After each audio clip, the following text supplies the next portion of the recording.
Let's do a hash map puzzle. Why a puzzle? We know surprises stick longer in memory. So if the solution surprises you, you'll remember it longer. That means puzzle solving is a great way to learn. I've asked this Java hash map puzzle in interviews since 2018. It asks 5 predicate questions. Almost no one has answered all 5 correctly. Will you? Let's find out. Good luck. As with our previous video, we will use JShell to illustrate the puzzle. We have a simple class person. It has 2 properties, name and birth time. Both properties have a simple getter and setter. Since we want to use this class in a hash map, we override the equals and hash code methods. We are using one of Java's more recent features. Pattern matching, for instance, introduced in Java 17 via JEP 394.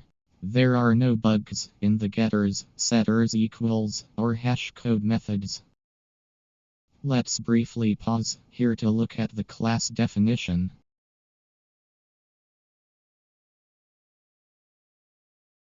We create an instance of person named P0 and a hash map named map. Since the puzzle questions relate to one another, it is best they are all shown together. In the first puzzle, we ask if the map contains P0. In puzzle 2, we ask the same question but after invoking map.put P0. Next, we invoke P0.setName with the argument Bob and ask, for the third time, if the map contains P0. We create a new instance of person named P1 with name Alice and birth time 3. Question 4 asks if map contains P1.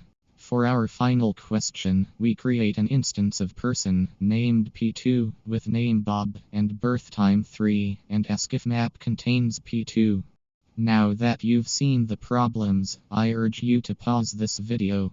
Take your time to think and analyze the problem before coming to a solution. In real life, we are judged more on how well we solve problems than how quickly we solve them. In printf, %n adds a new line.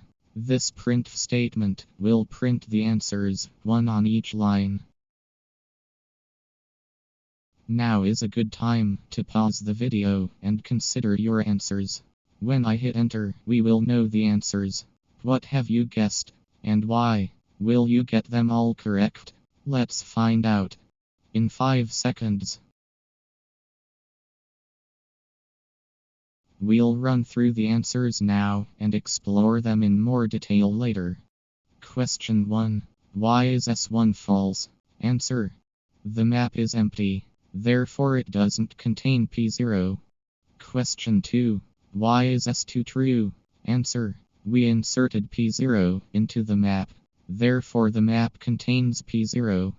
Question 3. Why is S3 false? Answer.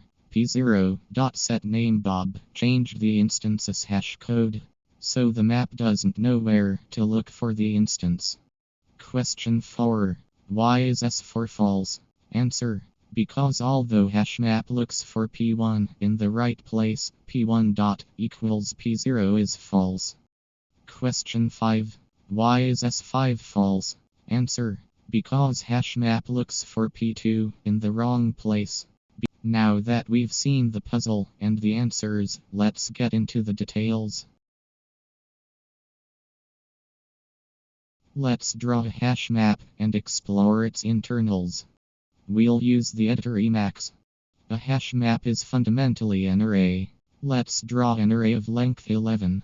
Hash map array lengths are typically prime numbers.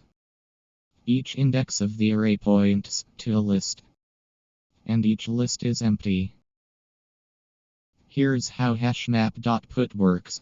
It takes 2 arguments, a key and a value. First, it computes the key's hash code. In our case, P0's hash code is this big number, ending with 72. Next, it computes the hash code, modulus the array's length. It evaluates to 10 here. Finally, the key and value are inserted into the list at that array index. This is what the map looks like after map.put P0. HashMap. Contains key works as follows. It takes only one argument, key. The first two steps are the exact same as the put methods. For the third step, the map searches through the list at the computed index. It returns true if there's any entry for which the entry key is dot equals to the given key. Otherwise it returns false. Why does map dot contains key p0 return true? Because the map looks in index 10. The key there is reference equal to p0, so it returns true. What happens after p0?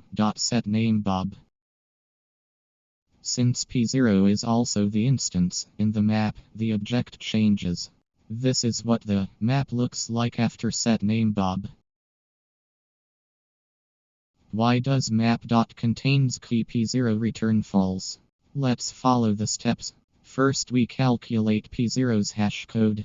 It has changed to a different number. This one's 2 million something where earlier it was 1 billion something. Next, computing the array index gives us 2. At step 3, it iterates through the list in p0, finds it is empty, and returns false. Why does map dot contains key p1 return false? P1's hash code and index point to 10, so the map looks at that list. However, p1 dot equals p0 is false since Alice dot equals Bob is false.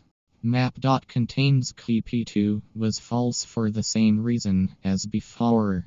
The map looked through index 2. What lessons can we take from this puzzle? 1. Ensure at all times that your hash map keys are immutable. 2. If you are unable to achieve immutability, ensure your hashed references do not escape.